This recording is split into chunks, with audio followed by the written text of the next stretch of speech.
We're just having a walk around the farm after the last 4 days of really good rain. I think we've had something like 70, 80 mil in the last 4 days. So everything was flowing, everything was running really well. Our gullies are all full.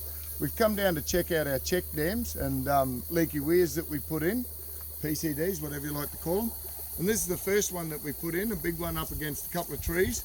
You can see how much water it's held back. It goes right up there.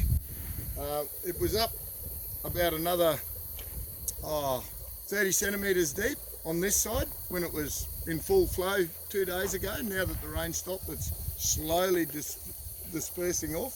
You come down this side of the PCD and you can see how it's just nicely run through there. It hasn't rushed through and it's come through the logs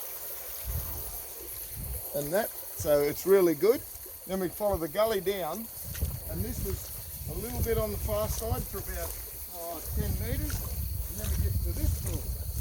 And you can see here we've got still water again, all the way down here and around to here, which is really good, because just down here we've got another PCD check dam, whatever you like to call them, and they're sitting there and it's done a really good job.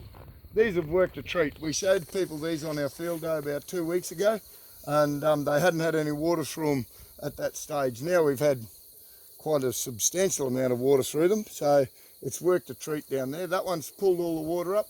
We'll go down around here. We'll have to do a bit of bushwalking.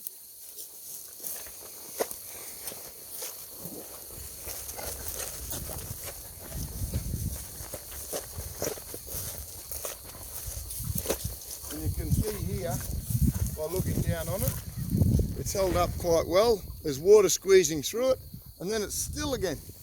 It goes still quite rapidly. I come down to this one, it's done exactly the same job again. It's got the water piled up, we've got all bits of leaves and bark and that starting to sieve into the wood to hold the water up. The water didn't actually go over it, it pulled up at about, I don't know, 200 millimetres, 20 centimetres above the top of it. Again, washed through it, washed down into here, slowed the water down, and we've gone into this big, long, lovely still pool here, which goes down into our rock crossing where the dog's having a swim and flows across it. That one's made of rock so that we can actually drive the tractor across it. We needed somewhere to get across this gully, and it worked a treat too. It just pulled the water up, flowed over it nicely. It had over 400, 500 mil of water over the top of it, 50 centimetres, and a little bit wider than what it is, but it mainly stayed in the gully. So very happy with our check dams on this part of the gully. We didn't know how they were going to work because it's quite a substantial amount of water that comes down here, so we made them extra strong with wooden posts instead of steel pickets and a lot of wood. So very happy. Okay, we'll leave it at that. Thank you very much.